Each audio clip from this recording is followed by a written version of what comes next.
하나님 말씀 봅니다. 마태복음 13장 44절 46절 말씀을 우리 한 목소리로 보고 읽고 듣도록 합니다.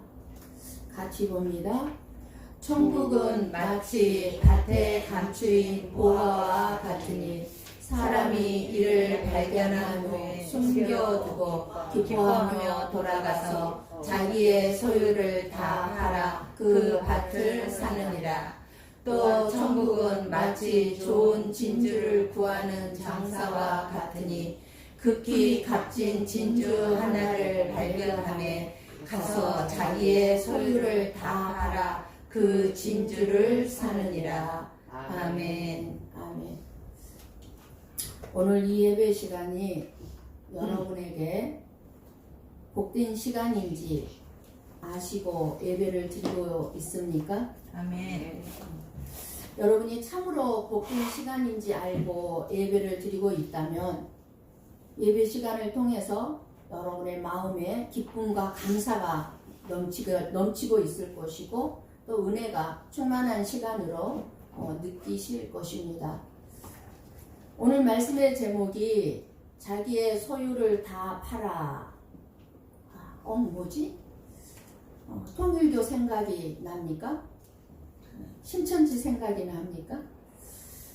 재산을 다 팔아서 하나님께 바치라는 것일까? 교회에 바치라는 것일까? 하는 생각이 듭니까?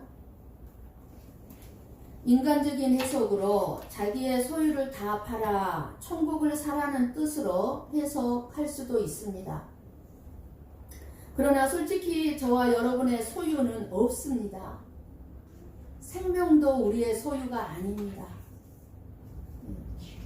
다 하나님이 주신 것입니다. 우리의 소유는 없습니다. 오늘 주시는 비유의 말씀의 결론을 말씀드리자면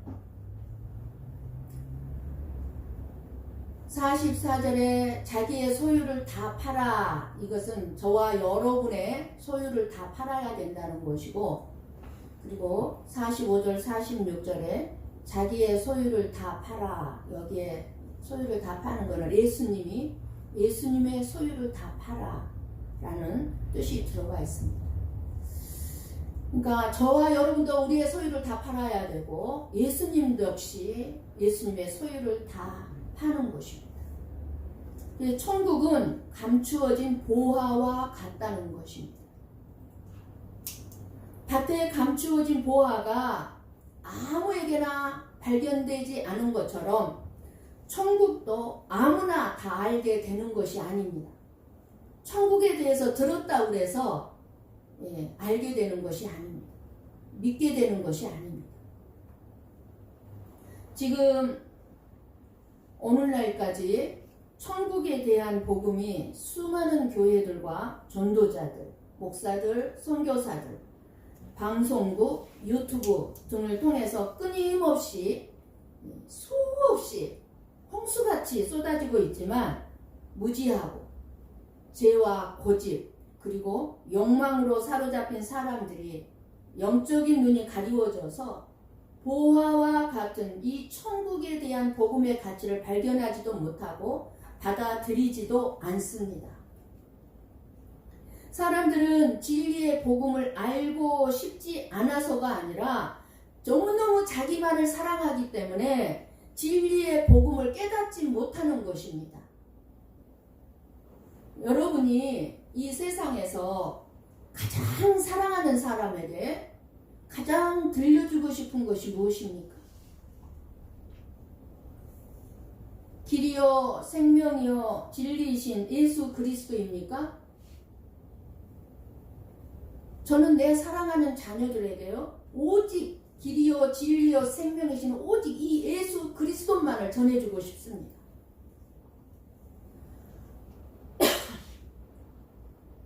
아니면 공부 잘하는 방법이나 돈 잘 벌고 돈 잘 모으는 방법이나 성공하고 출세하는 방법을 가르쳐주고 싶습니까? 왜 그렇게 공부를 잘해야만 된다고 하면서 돈을 잘 벌기 위해서는 성공하고 출세하기 위해서는 너희들 공부를 잘해야 된다고 그래서 공부만 잘하게 하는 방법을 알려주고 싶습니까? 많은 사람들은 진리요 생명이신 예수 그리스도에 대한 관심이 없습니다. 진리와 생명에 대해서 전해줘도 귀를 기울여 들으려고 하지도 않고, 들어도 이 세상에서 축복을 받는 비결에 대한 것이라면 약간 귀를 기울여 들을 뿐입니다. 그러나 진리요 생명이신 예수 그리스도를 모르면 헛된 인생이요 멸망뿐임을 알아야 합니다. 진리를 모르면요 거짓을 붙잡을 수밖에 없기 때문에 결국에는 이를 갈고 울부짖는 후회만 남는 인생이 되고 만다는 것입니다. 진리를 알면 진리를 붙잡을 것이고, 진리를 모르면 이 세상의 가치관이 가짜를 붙잡고 살 수밖에 없기 때문에 그렇습니다. 오늘 본문에 예수님이 말씀하시는 밭에 감추어진 보화는 무엇을 의미한다고 생각합니까? 하나님 나라의 복음입니다. 복음. 복음이 무엇입니까? 예수 그리스도입니다. 예수 그리스도가 보화입니다.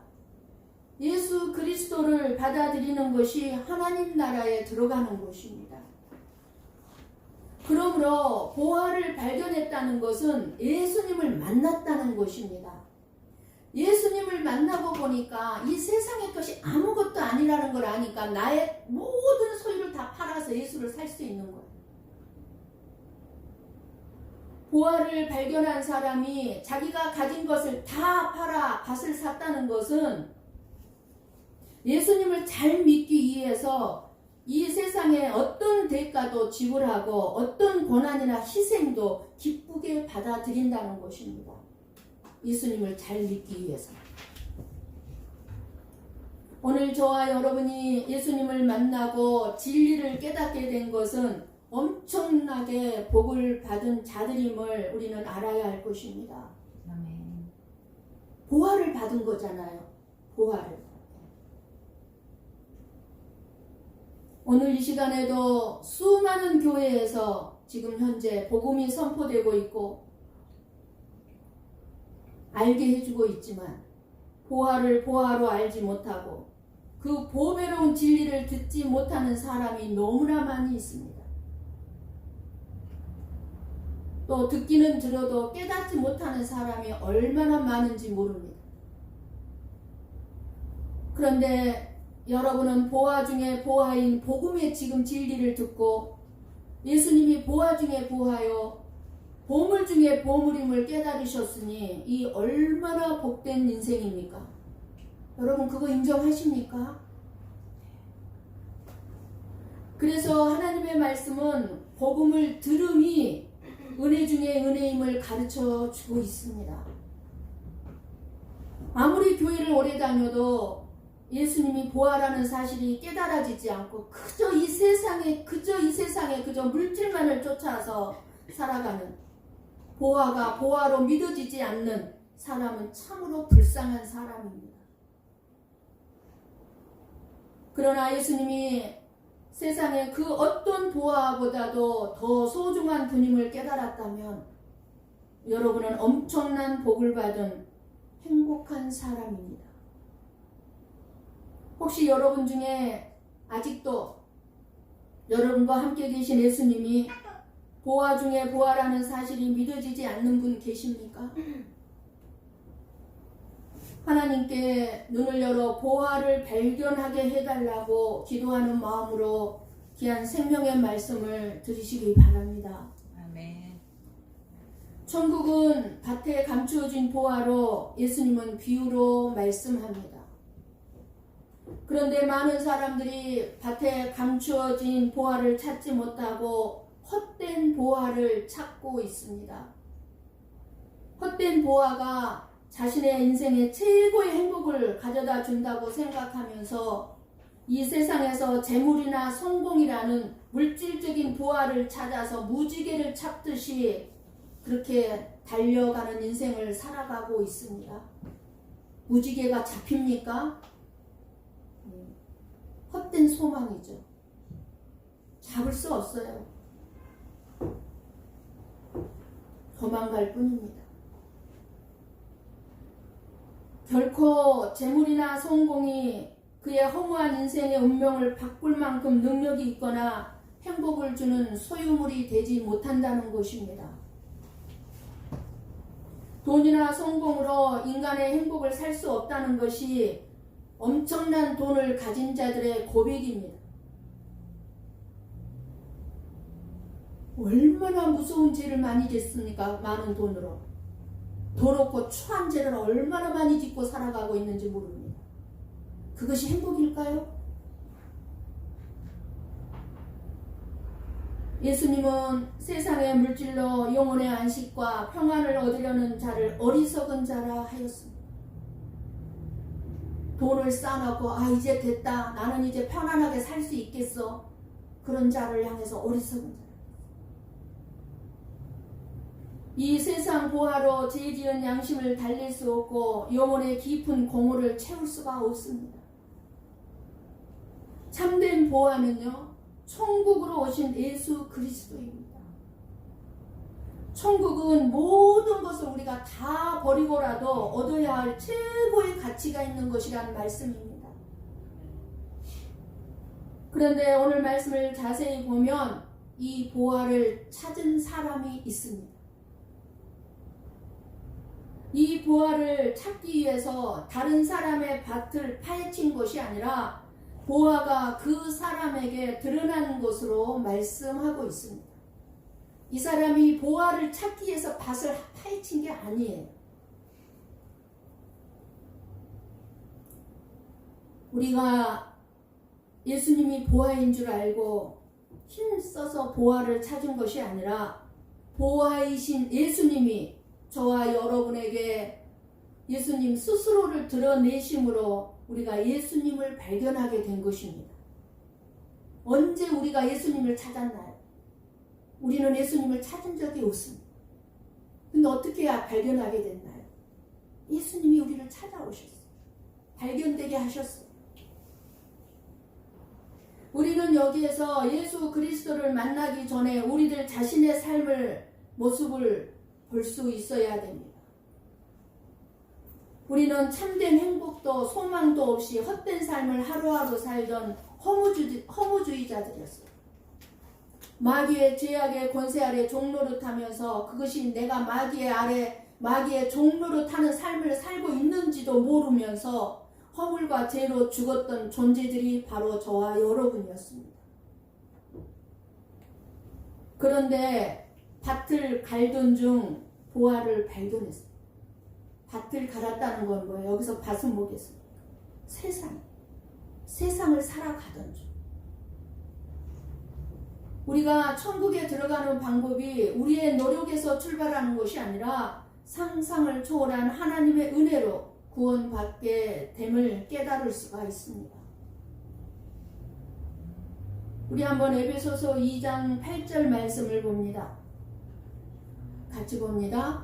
너희는 그 은혜에 의하여 믿음으로 말미암아 구원을 받았으니 이것은 너희에게서 난 것이 아니요 하나님의 선물이라. 아멘. 우리가 예수님을 알게 된 것이 뭐라고요? 우리가 노력해서 애써서 아니요. 우리에서 난 것이 아니라 뭐죠? 하나님의 선물. 구원은 우리의 노력의 대가가 아니라 하나님의 값없는 은사여 선물이라는 것입니다. 농부가 밭에서 뜻밖의 보화를 발견한 것처럼 예수 그리스도의 복음을 발견한 사람은 어떻게 해야 될까요? 오늘 본문 44절이죠. 숨겨두고 기뻐하며 돌아가서 그 사람은 자기 소유를 다 팔아 그 밭을 삽니다. 예수님을 발견했어요. 예수님이 나 같은 게 뭔데? 나 같은 죄인을 구원해 주신 그 은혜를 알았어요. 내가 영원히 멸망받을 수밖에 없는, 지옥불에 떨어질 수밖에 없는 자였는데 내가 뭔데 나를 천국으로 들어가게 해주는 이 놀라운 은혜를 받았냐 그 말이에요.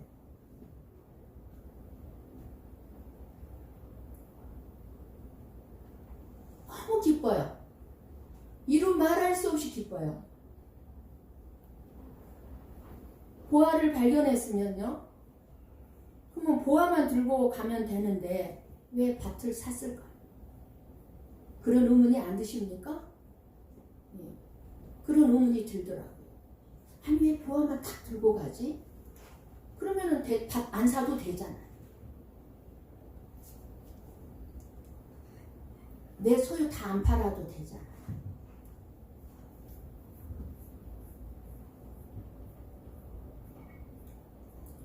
예수님이 보화임을 아는 자들에게 밭으로 비유된 이 세상은요, 예수님이 함께 하시고 예수님이 들어와 계시는 세상이라는 것입니다. 보화가 들어와 있는 세상. 보화를 발견한 이 사람은 이제 밭을 살 때부터 부자 되기 위한 목적은 없었습니다. 자기의 소유를 다 팔아도 보화의 가치가 크기 때문에 밭을 산 것이 아니에요. 보화를 팔았을 때 자기가 판 모든 소유보다 갑절이 돼서 밭을 산 게 아니라는 것입니다.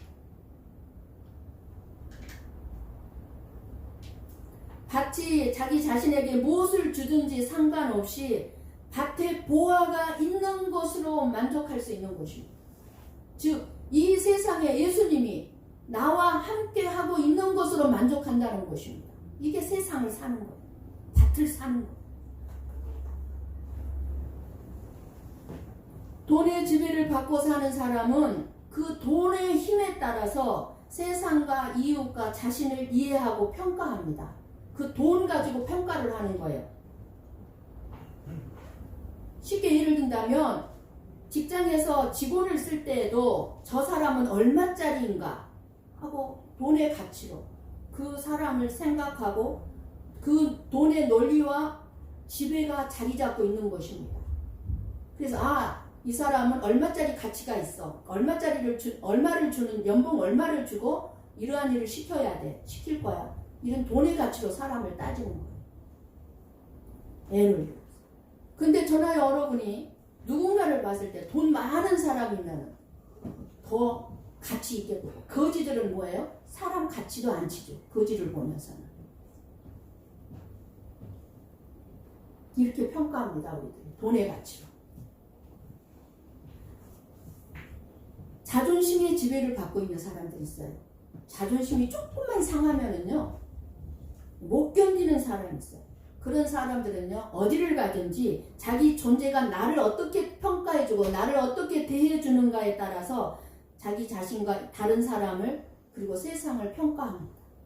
세상이 나를 좀 잘 대해주고 인정해주면은 세상이 좋은 거고, 다른 사람이 나를 인정해주고 내 자존심을 건드리지 않고 내 자존심을 세워주면 인정해주고 좋아해주고, 내 자존심을 건드리는 말을 하면은 어떻게 합니까? 짓밟아버리려고 하는 거죠. 내가 누구를, 무엇을 가장 귀중하게 여기는가에 따라서 생각과 행동이 달라집니다. 예수를 믿는다고 하는 것은 예수 그리스도를 가장 귀한 보화로 알고 예수님의 가치관으로 사람도 보고, 예수님의 가치관으로 이 세상도 보고, 예수님의 가치관으로 생각하면서 살아가는 것입니다. 이게 보화를 가진 자들의 삶입니다.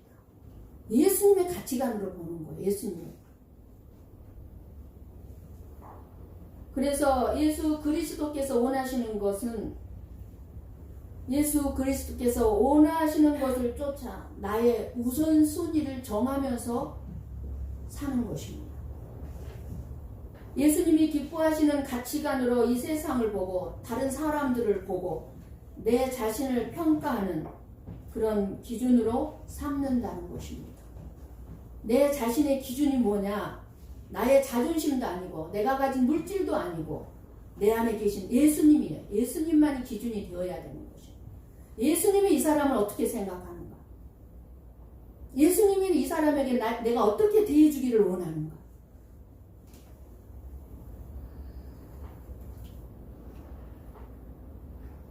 비록 예수 그리스도가 보화로서의 가치가 드러나지 않고 세상에 알아주지 않는 분으로 감추어져 있지만, 저와 여러분에게는 보화이신 예수 그리스도가 함께하는 세상이기 때문에 이 세상이 나에게 무엇을 주든 상관없이 나에게 드러나 있는 보화로 기뻐하게 되는 것입니다.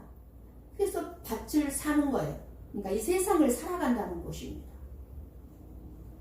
그것이 발견된 보화만 가져간 것이 아니라 밭을 산 사람의 마음이라는 것입니다. 아, 나 같았으면요, 난 보화만 가져갔을 텐데, 난 이런 생각 참 많이 했거든요. 근데 주님의 마음이 우리가 가지고 살아가야 될 마음인 것을 말씀해 주는 것. 저와 여러분에게 보화이신 예수님에 대한 이 마음이 있다면 우리의 모든 생활은 예수님과의 관계에 있는 것이고 이 세상의 삶이 천국일 것입니다. 보화이신 천국으로 오신 예수님이 내 안에 계시니까 그 예수님의 가치관으로 살아가니까 그렇게 살아가는 자에게 마음이 천국일 수밖에 없는 거예요. 예수님의 가치관, 예수님의 마음으로 사는데 어떻게 천국이 안 될 수 있습니까? 어떻게 마음이 평안을 이룰 수 있습니까? 그러니까 기뻐하는 거예요.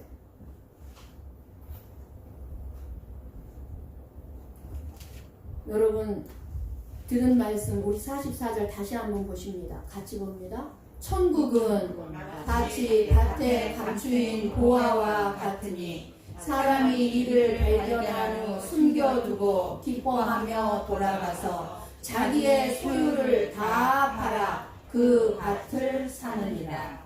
아멘. 아멘.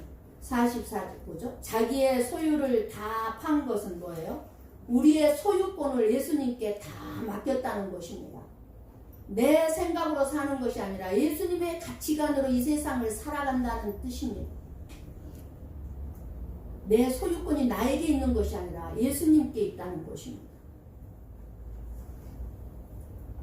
진주 장사 비유는요, 지금 보화, 감추인 보화 비유와 비슷한 것 같지만 100% 다른 점이 있습니다. 그것은 44절에서는 천국을 밭에 감추인 보화로 말하지만, 그러니까 예수님을 밭에 이 세상에 감추어진 보화로 비유했지만 45절에서는요 천국을 좋은 진주를 구하는 장사로 비유하고 있습니다. 좋은 진주를 구하는 장사와 같으니 천국이, 즉 좋은 진주가 천국이 아니라 그 좋은 진주를 구하는 장사꾼이 천국이라는 것입니다. 그러면 천국을 좋은 진주를 구하는 장사로 비유하시는 의미는 무엇일까요?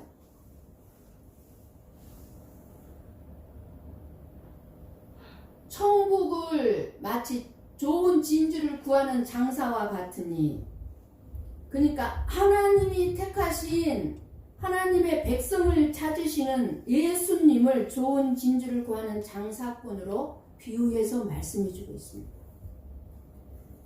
예수님은 지금도 좋은 진주를 찾고 계십니다. 예수님은 하나님 아버지가 택하신 자기 백성을 좋은 진주로 말씀합니다.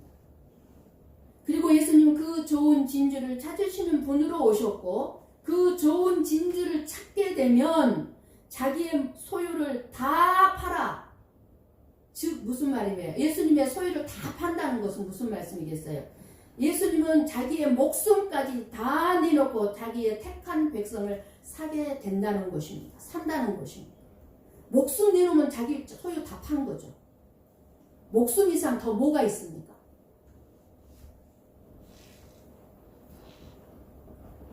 이 좋은 진주 비유도 우리가 예수님을 찾은 것이 아니라 예수님이 우리를 찾으셨음을 알 수가 있습니다. 그리고 목숨까지 내어놓으시기까지 자기 백성을 끝까지 지키시고 보호하시면서 생명으로 인도하십니다. 좋은 진주를 찾으시는 예수님은 값진 진주를 발견하면 제 아래에 있는 자기 백성, 즉 값진 진주를 구하기 위해서 자기 소유를 다 팔아, 즉 모든 것이 되는 목숨을 내어놓으신다는 것입니다.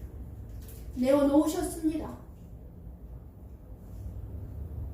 저와 여러분에게 우리들의 소유를 다 팔아 하나님께 바치라는 말씀이 아니라 교회에 바치라는 말씀이 아니라 헌금 많이 하라는 말씀이 아니라 예수 그리스도께서 자기의 소유를 다 팔아 저와 여러분에게 생명을 얻게 하였다는 것입니다. 수많은 사람들은 세상적인 부와 성공만으로 삶의 소원과 소망으로 삼고 세상적인 부유와 성공을 위하여 수단과 방법을 가리지 않고 살아갑니다. 결국 그런 사람들은 천국을 팔아 세상을 사는 어리석은 사람으로 헛된 인생이 될 수밖에 없습니다. 오늘 말씀은 믿는 자들에게 주시는 말씀이에요. 예수님이 찾은 백성들에게 하시는 말씀이에요. 그러니까 너희들은 천국을 팔아서, 믿는 너희들은 천국을 팔아서 세상 것을 사지 말라는 거예요. 헛된 인생이라는 것입니다. 이 세상에는 그렇게 천국을 팔아 세상을 살아가는 사람들이 얼마나 많은 성도들이 있는지 모릅니다. 천국은 세상과 비교할 수 없음을 믿으시기 바랍니다. 저와 여러분은 이 세상의 소유를 다 팔아 천국을 사야지 예수님을 팔아서 이 세상의 부귀영화나 명예나 성공을 사려고 해서는 안 될 것입니다. 그런데 얼마나 많은 성도들이 예수님을 팔아서 자기의 부유를, 부귀영화를, 명예를, 성공을 사려고 하고 있는지 모릅니다. 예수님 안에 엄청난 보화가 있습니다. 예수 그리스도만 나의 보화로 삼으면은요, 그 보화는요, 우리가 이 세상의 것을 구하지 않아도 다 들어 있습니다. 우리가 알아야 할 것은 예수님의 매우 귀한 가치가 있는 보화임을 알아야 하는 것입니다. 이 세상에 1,000만 금을 주고도 못 살 예수님, 돈으로 예수님 살 수 있습니까? 수조 원의 돈을 가지고도 예수님을 살 수 없습니다. 그 보화가 저와 여러분을 찾아오셨습니다. 이 세상에 1,000만 금을 주고도 못 살 예수님, 그 예수님께서 오늘 본문에 나오는 두 가지 다른 비유를 통해서 우리에게 말씀하시기를 원하시는 것은 무엇입니까? 오늘 본문에서 천국은 마치 밭에 감춰진 보화와 값진 진주를 구하는 장사와 같다고 말씀합니다. 두 가지 비유 속에서 말씀하시는 것은 예수님께서 나에게 찾아오셔서 죄로부터 나를 구원해 주시고 영원한 생명을 주신 것과 더불어 내 삶을 다스려 주시고 나의 모든 필요를 공급해 주시고 채워 주시고 동행해 주시는 것에 이 보화를 저나 여러분이 얼마나 알고 있느냐 질문하고 계십니다. 너희들이 진정 예수 그리스도인 나를 보화로 알고 있다면 그 보화 속에 너희들이 구하는 것, 갖고자 하는 것들이 들어있다는 것을 알고 있느냐 그 말이에요. 이 보화의 가치를 아는 사람이 천국을 소중히 여기고 천국의 삶을 살게 될 것입니다. 이 보화의 가치를 모르는 사람은요, 아무리 좋은 것이 있어도 알지 못하고 만족할 줄 모르고 하나님 나라가 주는 유익과 축복을 누리지 못하게 되는 것입니다. 오늘 예수님이 보화로 여기고 값진 진주로 알아 자기의 소유의 전부인 생명을 팔아 저와 여러분을 샀다면 우리가 팔아야 하는 것이 무엇입니까?